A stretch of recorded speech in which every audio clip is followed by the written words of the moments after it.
What's up? Can a low come up in your crib? Man, fuck you. I'll see you at work.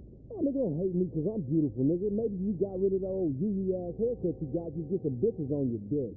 Oh, better yet, maybe Tanisha will call your dog ass if she ever stop fucking with that brain surgeon or lawyer she's fucking with. Nigga. What?